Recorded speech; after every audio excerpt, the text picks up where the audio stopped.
This video is made for adult collectors because yes, the legs apparently go all the way up. Long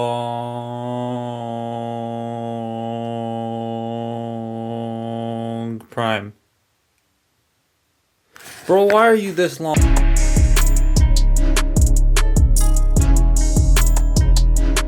This is a toy I've wanted for ages and have been observing its jank from afar.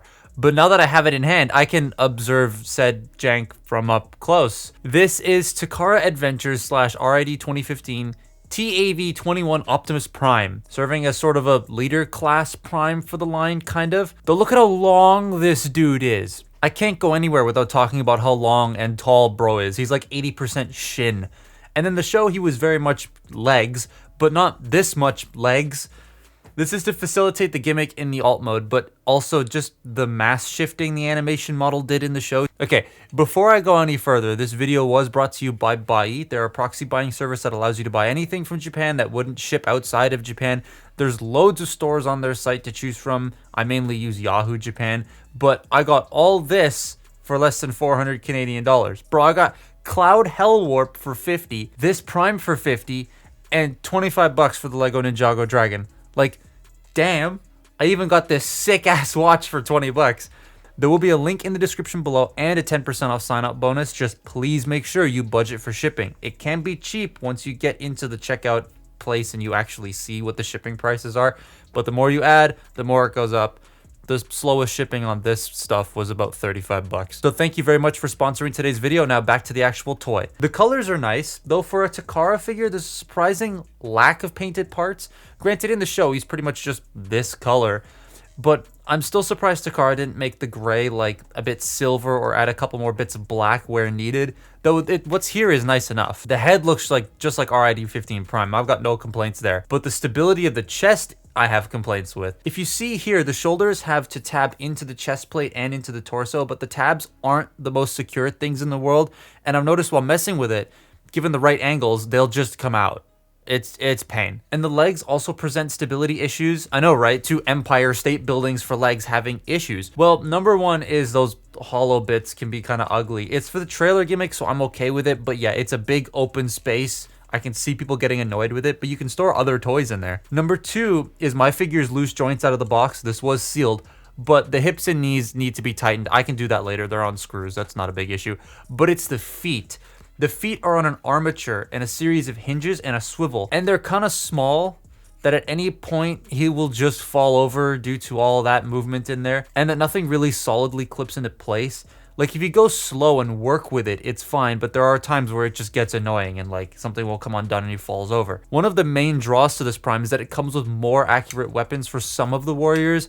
Bumblebee's sword, Prime's axe, Jazz's lance, Sideswipe's horribly bent sword, Strong Arm's gun, which I'm giving to the Legacy Strong Arm, and Transformers Prime Optimus Prime's gun? Okay then, that's such a weird inclusion. He has spring-loaded 5mm ports that flip out to hold them, but the springs are kind of weak, so when you put like the axe in there or something, it starts to weigh the hand down. And he also has lights and sounds.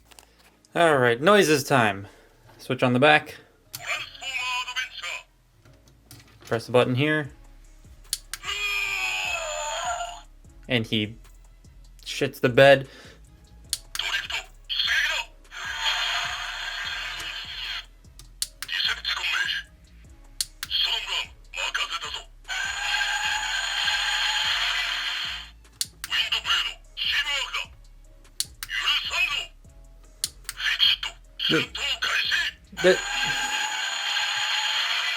There's a bunch of sounds, but the cool thing is inside his chest there's a matrix that lights up.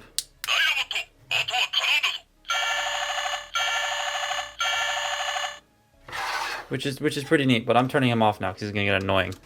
So for what the camera's weird. So for what this thing is and like how big it is and all that, he has, and when it came out, he has surprisingly a lot of articulation. So one of the gimmicks I forgot to point out in the script is you have the 2 scannable codes for the focus idiot for the Japanese version of the app, but if you don't want them there, you can just rotate them around and you got a normal Autobot symbol.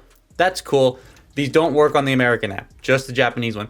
Which surprisingly I can still download the American app. I thought it would have been taken down by now, but hey, you can play the game. Anyways, the head can rotate left and right. It can sort of look up if you unpeg it, but that's transforming it. Shoulders, they can rotate, they can go in and out. You have bicep rotation. You have a little bit over a 90-degree bend at the knee, like, oh, for God's sake. You have a waist joint.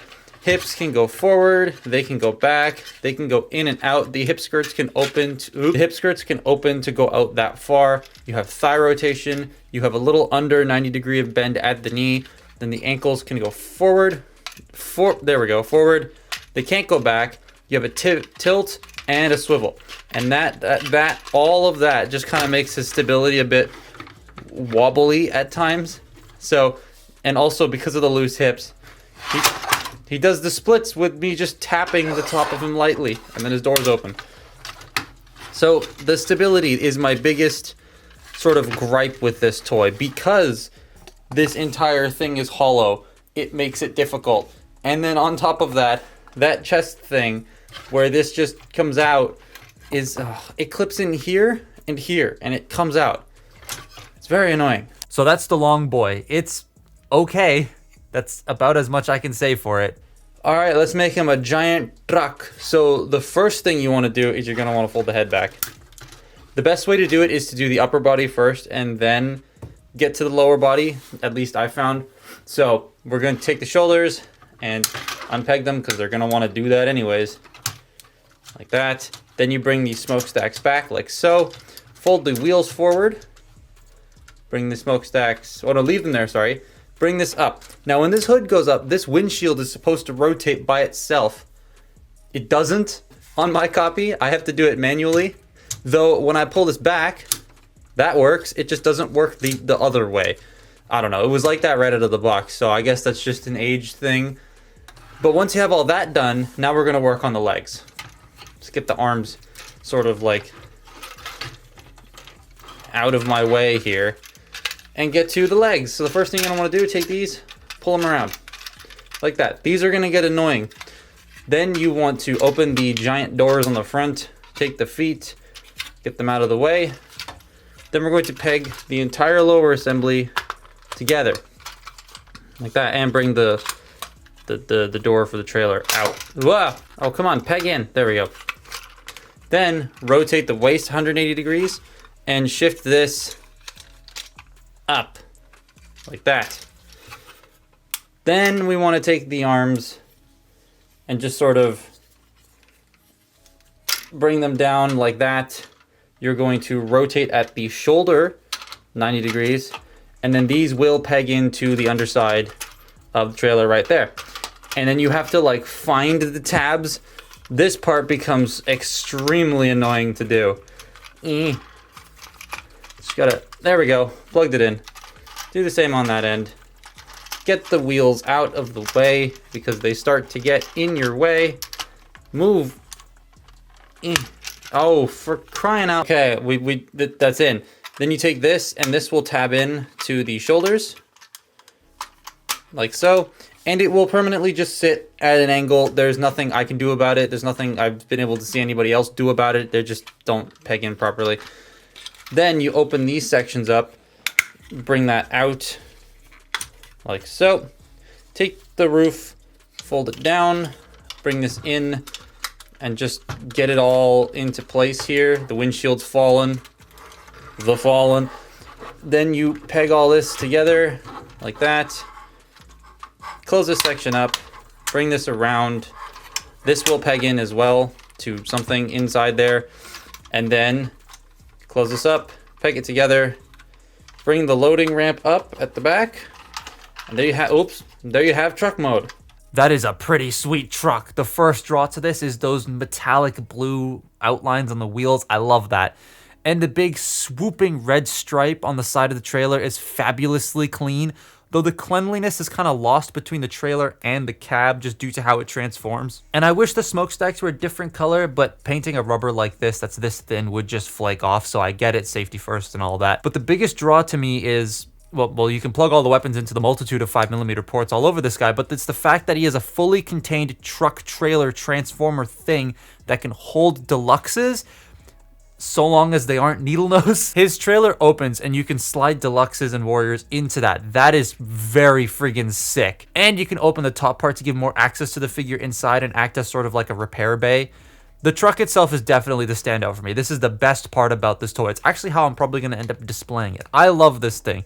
Though don't give it a squeeze because it will just start opening the doors due to how all of the gimmicks work. So at the end, the overall toy is just okay. I like having it, and for 50 bucks sealed, I think it's a damn good price, but I really wouldn't spend more than that. The stability issues in robot mode and the kind of fiddly transformation make it not feel like it's worth the eBay asking prices. Like, when you want to buy a Japanese toy, I highly recommend buying it from Japan because it will be cheaper even with the shipping included sometimes. So like, just get it over there. It's not worth more than $100, I think. That's where I'm putting it. But that's my look at TAV-21 Takara Adventures Optimus Prime. Was it 21 or am I getting that wrong? It was 21. Haha. Follow me on Twitter and Instagram and I'll see you next time. Bye-bye.